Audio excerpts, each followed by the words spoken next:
When it comes to timing the missile, let's take a look at reference and see how many frames that missile is actually visible within this shot. So if we press play, back up a little bit, and we scrub through some of these frames. Let's go forward until we see the missile right there. So it looks like we have 1, 2, 3, 4, 5, and 6 is when we hit the ground. So based off of that information, let's use that as a starting point for how quickly the missile lasts within our scene. Let's see how many frames it's lasting in our scene at the moment. So let's see here. 1, 2, 3, 4, 5, 6, 7, 8, 9, 10, 11, 12, 13, 14, 15, 16, 17, 18, 19, 20, 21, 22, 23, 24. So now we take 24 divided by 6. We need to make this 4 times faster. Let's go to our pop source, go to our attributes, inherent velocity, and multiply that by 4. For some reason, we need to go back to our SOP level here and reset this. So we reset that, go forward a bunch, and now we have 1, 2, 3, 4, 5, 6. There we go, perfect. And if we want to see a playback of that, we can just do maybe 30 frames and make sure that everything feels just right. Okay, there we go. Now we have this for the velocity. Pretty cool. Let's actually take our emission sphere and bring it up just a tad bit. It is kind of going at a relatively flat angle. So we will make that adjustment by going to our sphere and bringing this guy up in Y. Maybe right about there. Okay, great. Now, how are we going to select which missiles we want to use? Well, we could try to keyframe this and use the probabilistic emission to get things to emit exactly on frame 30, for example. But honestly, there's a better way of going about this, in my opinion. If we just leave the constant birth rate at something decent, let's say a birth rate of 25, so that's 25 points per second, and we just let it rain down, what we can do is pick exactly which points we want after the simulation.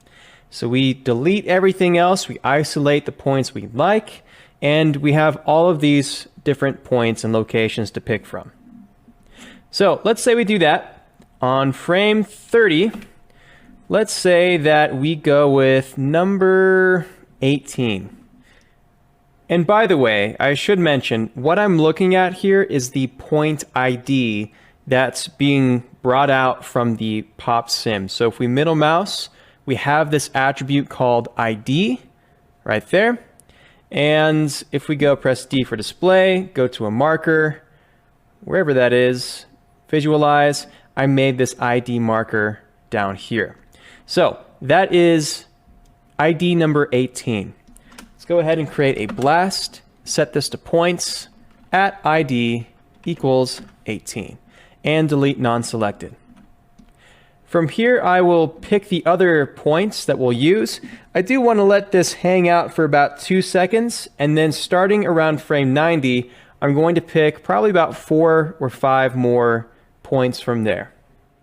After hand picking the points that we like, we end up with this. Big explosion, it develops, and then we bombard the area behind it. All kind of happening within this window right here, where we have the sky that's behind the pyro. Okay, cool. That does it for the particle sim right now. What needs to happen next, though, is that we need to start thinking about this pyro burst source. And what you can do is you can feed points in this top inputs that dictate where this is going to happen. And so the pyro burst source, if you're not familiar, because this is a new node with Houdini 18, this creates that right there, which is pretty useful for sourcing many different pyro effects. And so we'll use this for the fuel, we'll use this for the spikes, all kinds of different things. But before we can get to utilizing this, we need to define the start frame. So if you go to the burst animation, you hover over this expansion, that parameter is called start frame. And you can see that internal name by hovering over the text, or you can also go to the edit parameter interface and type in start, and here we have the start frame as an integer value. Not all parameters and nodes allow you to feed information in like this, but the PyroBurst source does a good job of letting you do that.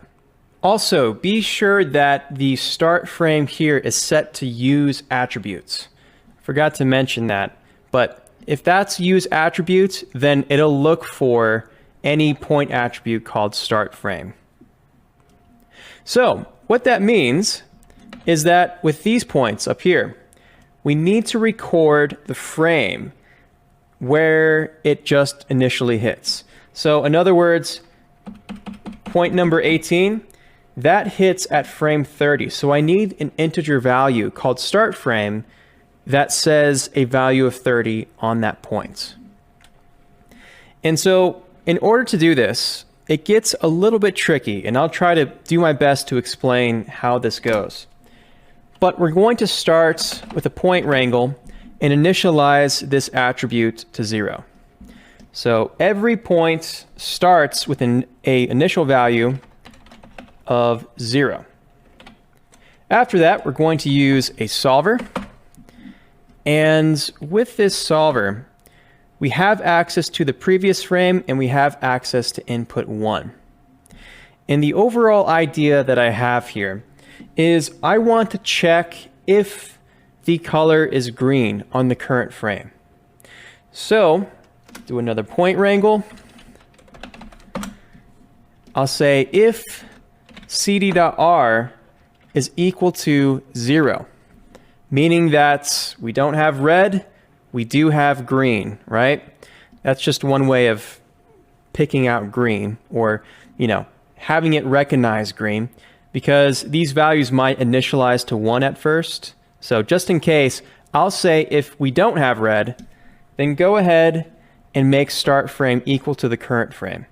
So I at start frame is equal to at frame. Let's go ahead and set an output right here.